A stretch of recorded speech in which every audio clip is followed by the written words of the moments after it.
تعيش الجماهير الجزائرية على وقع ترقب كبير لموعد كروي من العيار الثقيل مساء الأحد، حين يستضيف ملعب عليلا بوانت مواجهة مثيرة تجمع بين مولودية الجزائر وكولومب سبورتيف الكاميروني في إطار إياب الدور التمهيدي الثاني من دوري أبطال إفريقيا.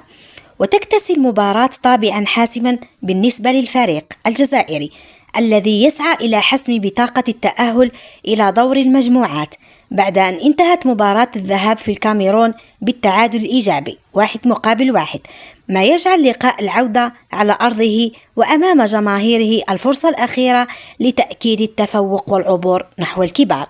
ويدخل أبناء العميد هذه المواجهة تحت قيادة المدرب الجنوب إفريقي رولاني موكوينا بمعنويات مرتفعة عقب تحقيقهم فوزا مهما على نادي بارادو بهدفين مقابل هدف واحد ضمن الجولة الثامنة من الدور المحلي، وهو انتصار أعاد الثقة والانسجام داخل المجموعة قبل الموقعة الإفريقية المرتقبة. ويعول الطاقم الفني للمولودية على عامل الأرض والجمهور من أجل فرض الإيقاع منذ البداية وضمان نتيجة مريحة تسهل مهمة التأهل إلى الدور المقبل.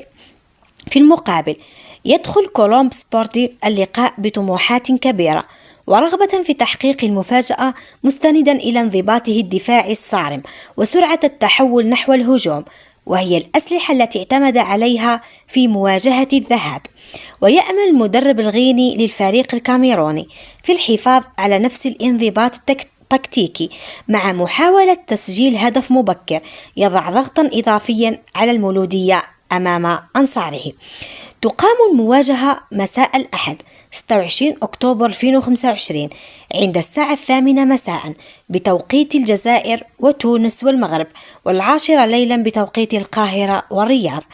أما القنوات الناقلة فسيتم نقل اللقاء مباشرة عبر القناة الجزائرية السادسة، فيما أسند الاتحاد الإفريقي لكرة القدم الكاف مهمة إدارة المباراة إلى الحكم الزامبي هيلدري همبايا الذي يتوقع أن يقودها بحزم وعدالة لضمان صورة تليق بمستوى المنافسة وأهميتها.